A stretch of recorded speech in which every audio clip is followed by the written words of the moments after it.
కొన్నిసార్లు పోలీసులు కూడా మెచ్చుకునే సందర్భాలు వస్తూ ఉంటాయి. ఇది తెలంగాణ పోలీసులను అభినందించాల్సిన విషయమే. ఖచ్చితంగా సరే, ఈ కేసులు కోర్టులు ఎలా కొట్టుకుపోతాయో తెలియదు, కానీ మేము సెలబ్రిటీలం, మేము దేవుళ్ళ సంతానం, ఈ సమాజం మాకు సాగిలపడాల్సిందే, మేము సుప్రీం అని మబ్బుల్లో తిరిగే కక్కుర్తిగాల అహల్ని బ్లాస్ట్ చేసి నేల మీదకు తీసుకొచ్చారు. సో వాట్, మీరెవరైతే మాకేంటి, తప్పు చేస్తే ఎవడైనా బుక్ చేస్తామనే ధోరణి కనబర్చినందుకు అభినందనలు. బెట్టింగ్ యాప్స్ ప్రమోట్ చేస్తున్న ఇన్ఫ్లుయెన్సర్స్ మీద కేసులు పెడుతున్న నేపథ్యంలో ఈ చిన్న పిట్టలను చిల్లర కక్కుర్తిగాలనే కాదు, కొడితే బిగ్ షాట్స్కు కూడా వెళ్ళాలి అని గత వీడియోలో చెప్పడం జరిగింది. చూడని వాళ్ళు వెళ్ళి చూడొచ్చు. ఎస్, తెలంగాణ పోలీసులు అదే చేసి చూపించారు. ఏకంగా రానా నాయుడు, విజయ్ దేవరకొండ, ప్రకాష్ రాజ్, మంచులక్ష్మి, ప్రణీత వంటి పెద్ద నటుల్ని కూడా బుక్ చేశారు.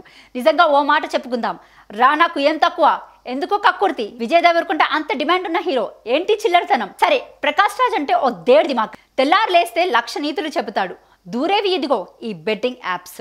ప్రేక్షకులు ఇంత ఇచ్చారు, అయినా ఇదే ముష్టి ఏరుకునే బతుకు ప్రకాష్ రాజ్. కేసులు బుక్ అయిన వాళ్ళలో శ్రీముఖి కూడా ఉంది. మొన్న మధ్య రామలక్ష్మణుల మీద వైరల్ కామెంట్స్ చేసి లెంపలేసుకుంది కదా. అనన్య నాగల, శోభా శెట్టి, రీతు చౌదరి, నిధి అగర్వాల్, అమృత చౌదరి, నయని పావని, పండు, యాంకర్ శ్యామల, టేస్టీ తేజ, ఇమ్రాన్, వసంతి, కృష్ణన్, నేహా పఠాన్, వర్షిని, సిరి హనుమంతు, పద్మావతి, హర్ష సాయి, సన్నీ యాదవ్, సుప్రీత, విష్ణుప్రియ, మొత్తం 25 మంది. వీరిలో బిగ్ బాస్ ద్వారా పాపులారిటీ అయిన వాళ్ళు ఎక్కువ. ఆ షో ఎలాంటి వాళ్ళ ఇమేజ్ పెంచి సొసైటీ మీదకు వదులుతుంది. ఇదొక దరిద్రం, తగ్గేదే లేదని ఆకాశంలో తిరుగుతున్న బన్నీని జైలుకు పంపించింది.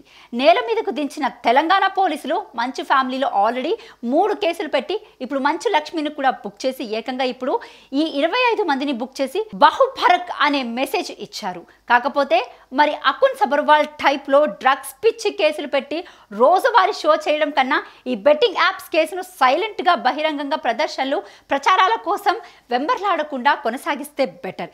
ఏపీలో సినీ కుటుంబానికి చెందిన సీఎం, సినిమా నటుడే డిప్యూటీ సీఎం, అక్కడేమి ఇలాంటివి ఎక్స్పెక్ట్ చేయలేం. బన్నీని అరెస్ట్ చేసి టాలీవుడ్ అంతా తన ఇంటి ముందు క్యూలు కట్టి మేమంతా ఒకటే అని సందేశం ఇచ్చారు కదా. మరి ఇప్పుడు రానా, విజయ్ దేవరకొండల మీద కేసులు బుక్ అయ్యాయి. మిగతా వారి రియాక్షన్ ఎలా ఉంటుందో చూడాలి.